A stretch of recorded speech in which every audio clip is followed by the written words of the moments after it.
Assalamualaikum warahmatullahi wabarakatuh. Sahabat panel, Profesor, Dr. Zainal, Tan Sri, Datuk-Datuk, tuan-tuan dan puan-puan. Alhamdulillah, kita ke sesi petang ini. Saya percaya topik yang saya diberikan amanah untuk bercakap ini adalah topik yang begitu besar, dan saya menggalas amanah ini untuk berkongsi dengan tuan-tuan dan puan-puan tentang raja berperlembagaan dan demokrasi berparlimen. Saya sediakan sedikit PowerPoint, tapi dalam era digital ini kita juga masih lagi mengalami masalah teknikal. Jadi harap tuan-tuan bersabar dengan saya dan juga bersabar dengan masalah teknikal ini. Tajuk ini sebenarnya kita agak dekat. Kalau kita bercakap tentang raja berperlembagaan ini, dia agak dekat dengan kita dan rata-rata kita anggap kita dah faham. Kalau dalam kelas perlembagaan, kalau tanya apa dia raja berperlembagaan, biasanya pelajar akan menjawab raja bertindak atas nasihat. Satu jawapan. Yang jawapan keduanya ialah raja bertindak atas peruntukan-peruntukan perlembagaan. Jadi kedua-duanya betul. Tetapi ada kekurangan lagi dalam jawapan-jawapan itu.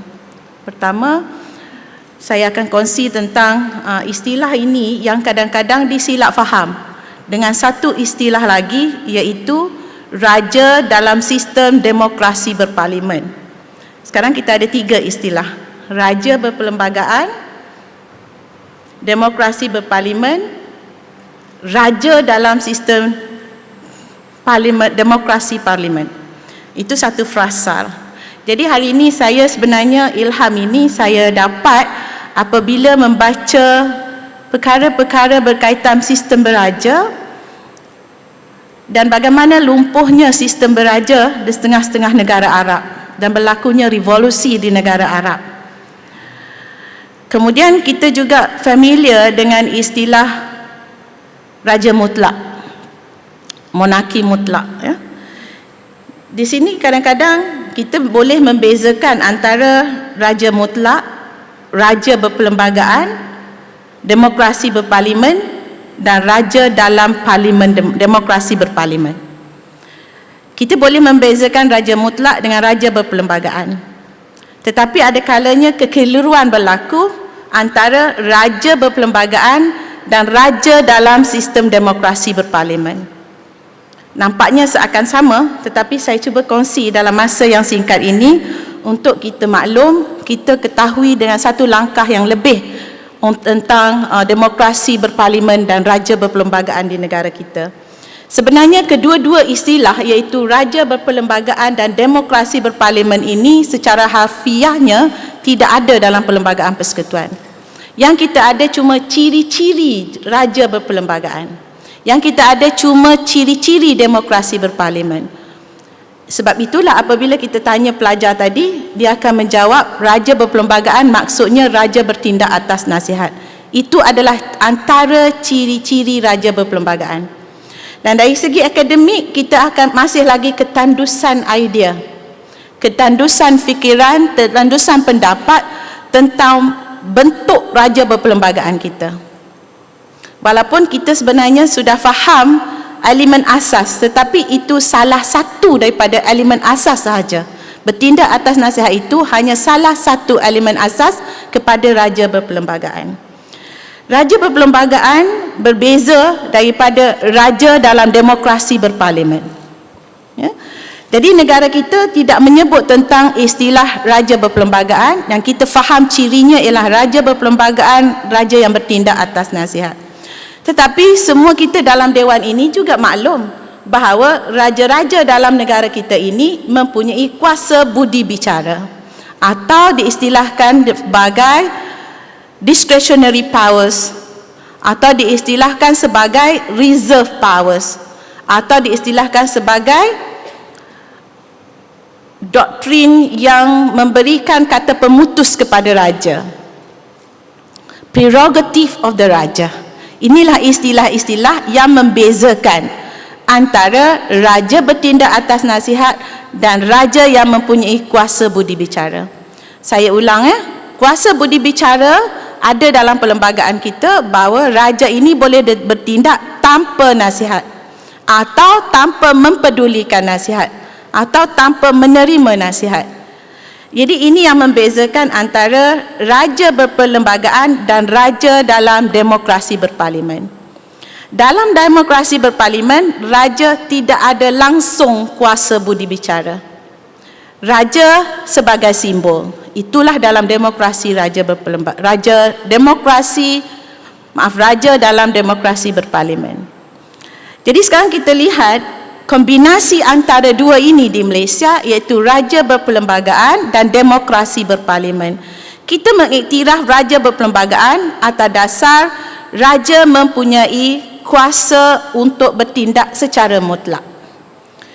Ramai orang faham bahawa raja ini hendaklah bertindak atas nasihat. Saya perlu betulkan kefahaman yang tidak tepat itu.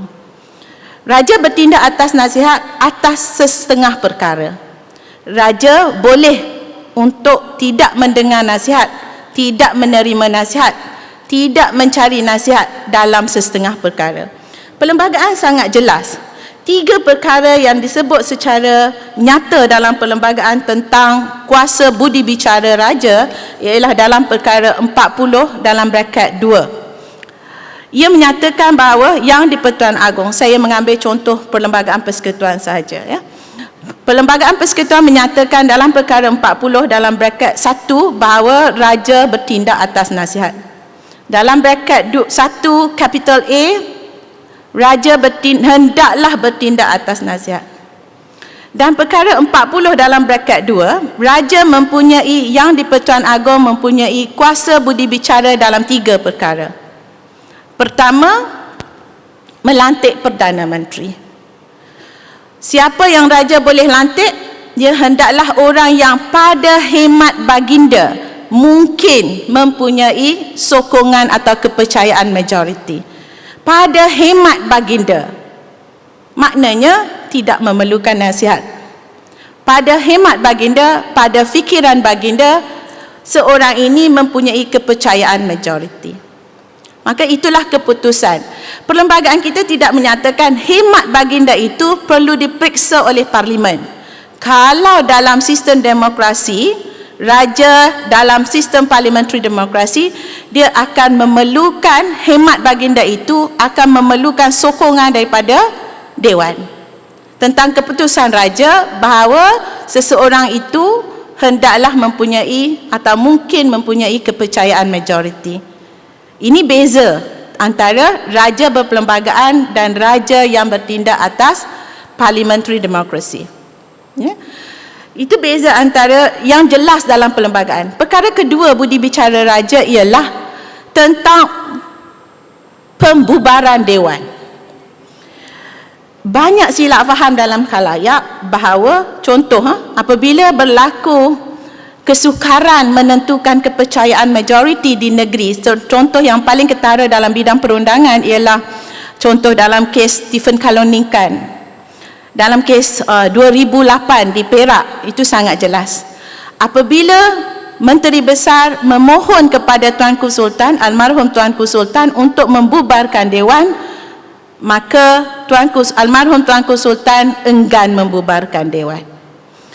Ramai pemimpin parti politik ataupun orang ramai atau juga orang yang membaca perlembagaan menyatakan itu tidak berperlembagaan. Tapi saya berpendirian bahawa itu adalah kuasa budi bicara tuanku. Sebab perlembagaan menyatakan atas permintaan pembubaran Dewan, yang di-Pertuan Agong boleh tidak memperkenalkan. Dia tidak menggunakan perkataan nasihat. Dia bukan nasihat. Kalau nasihat dalam raja berperlembagaan tadi, yang di-Pertuan Agong hendaklah membubarkan Dewan.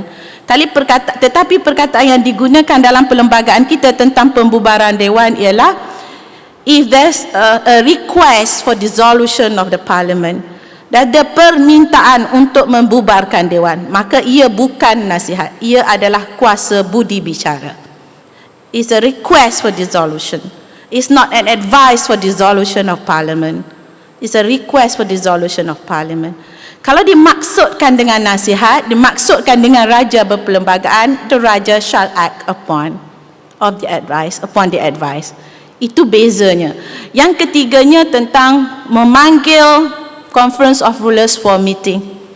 Maka itu saya fikir kita juga faham bahawa kuasa politik atau kuasa demokrasi itu tidak boleh mencecah kepada kuasa budi bicara raja berkaitan dengan majlis raja-raja. Jadi di sini satu perspektif baru untuk kita teroka secara akademik dalam peruntukan perlembagaan tentang perbezaan-perbezaan yang ada, tentang perbezaan-perbezaan yang ada antara raja berperlembagaan dan juga raja dalam sistem demokrasi berparlimen. Mungkin ada sedikit kekeliruan antara kita tentang istilah-istilah ini. Di dalam bahasa Inggeris kita katakan constitutional monarchy, itu raja berperlembagaan. Satu lagi tadi kita panggil demokrasi parliamentary monarchy. Maknanya demokrasi yang ada parlimen dan monarki itu hanya simbol.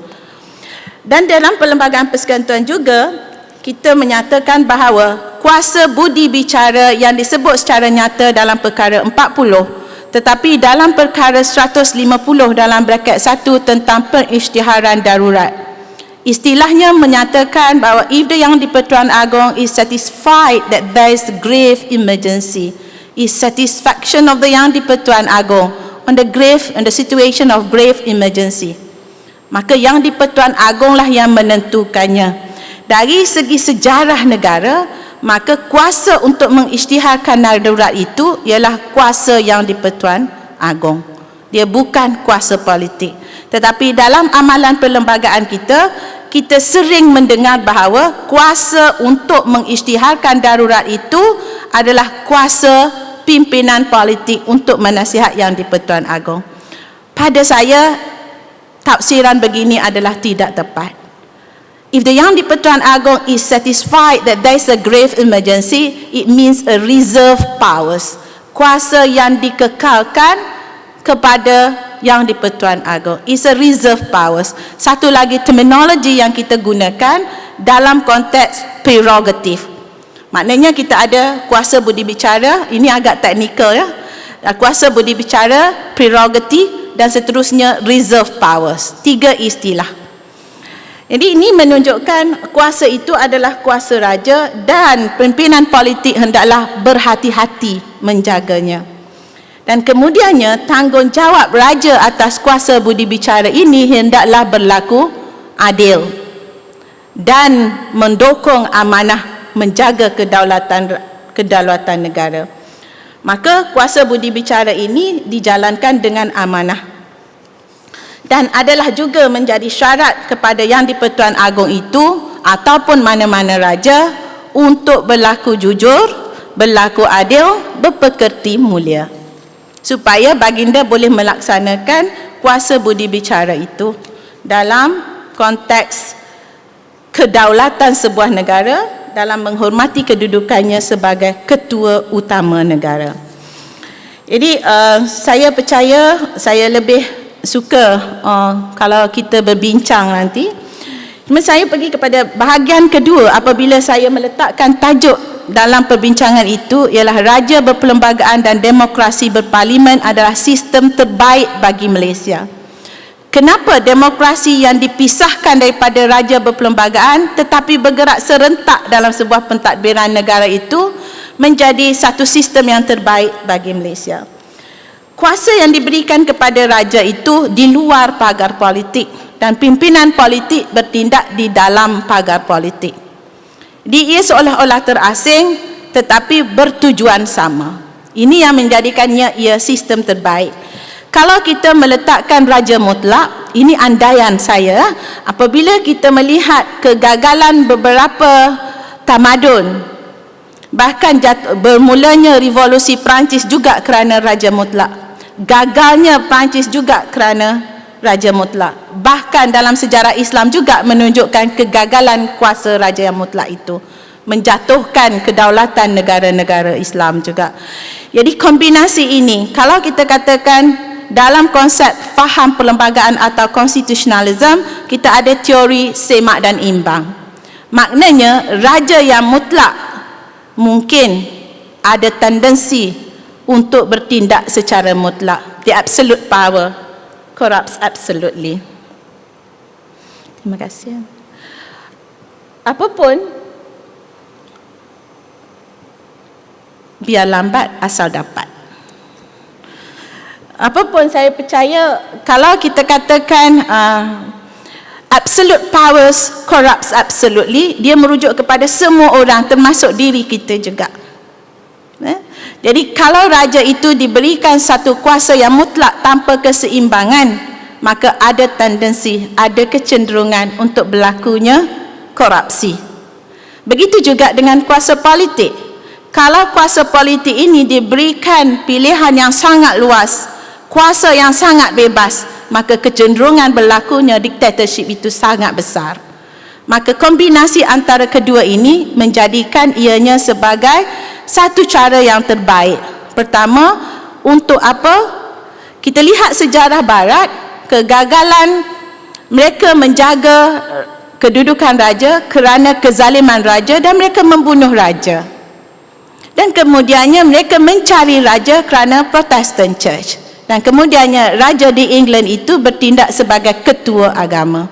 Rupanya agama ini lebih selamat daripada lebih selamat kedudukannya di bawah raja berbanding di bawah kedudukan pimpinan politik. Itu yang terbukti dalam sejarah Barat.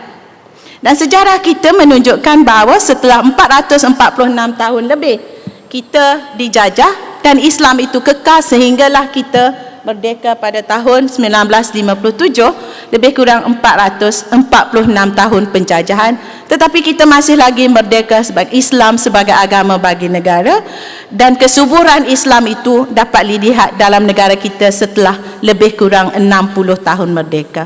Baru 60 tahun merdeka.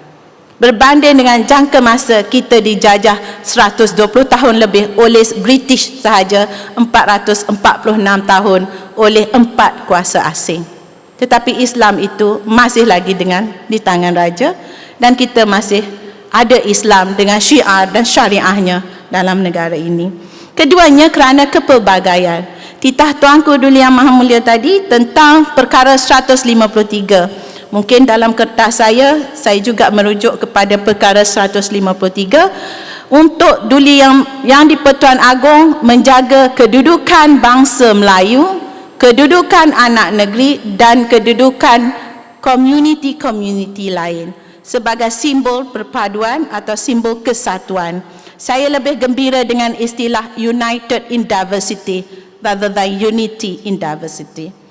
Jadi di sini, walaupun perkara 153 tentang keistimewaan Melayu, keistimewaan anak negeri dan juga kepentingan sah kaum-kaum lain itu tidak dinyatakan tentang simbol yang di-Pertuan Agong sebagai simbol perpaduan, tetapi apabila kita melihat peranan Agong dalam perkara 153 itu, ia menunjukkan peranan yang besar untuk perpaduan dan penyatuan masyarakat Malaysia.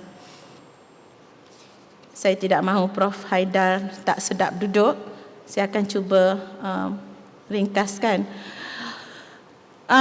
Adakah Malaysia sekarang bergerak daripada raja berperlembagaan kepada raja dalam sistem demokrasi parlimen? Jawapan saya, ya. Pindaan yang dilakukan oleh bekas Perdana Menteri dan juga kabinetnya serta ahli parlimen berkenaan dengan mohon besar raja selepas sesuatu rang undang-undang diluluskan oleh Dewan Parlimen, Dewan Rakyat dan Dewan Negara, seterusnya tidak lagi memerlukan sanksi atau mohon besar daripada Yang di-Pertuan Agong. Maka di sini telah mengurangkan kuasa Yang di-Pertuan Agong yang pada awalnya boleh memveto. Bila sekarang kita nampak Yang di-Pertuan Agong tidak lagi boleh memveto mana-mana undang-undang, rang undang-undang yang diluluskan oleh Dewan Parlimen, maka itu satu pergerakan ke arah raja dalam demokrasi berparlimen. Perbuatan memveto itu sebenarnya ialah untuk memastikan demokrasi itu menepati sebenarnya kehendak rakyat. Dia bukan crowdokrasi. Ini mungkin istilah baru. Crowdokrasi maknanya orang ramai bangun bertempik dan berteriak untuk membuat satu perundangan dan meminggirkan kuasa raja. Crowd ganti kepada demo. Demo ni orang Kelantan kata awak. Still the same meaning, tetapi dalam media sosial biasanya dia sebut crowdokrasi. Di sini kita bergerak ke arah mengikis, mengurangkan kuasa raja. Dan dalam sistem raja berperlembagaan asalnya yang kita ada contoh pada tahun 1911 Terengganu meluluskan Itqanul Muluk bi Ta'dil Suluk, iaitu Perlembagaan Negeri Terengganu, Undang-Undang Tubuh bagi Negeri Terengganu, menyatakan 4 kali. Kali keempat, apabila Sultan Terengganu tidak bersetuju, baharulah kuasa demokrasi atau menerusi Majlis Syura itu boleh diputuskan. Maknanya undang-undang hanya boleh menjadi undang-undang hanya boleh menjadi undang-undang setelah 4 kali dibentangkan kepada Sultan. Maknanya ada proses check and balance. Apabila tidak ada proses check and balance ini, maka ia lebih kepada demokrasi parti politik. Dan keduanya ialah tentang penghapusan imuniti raja-raja.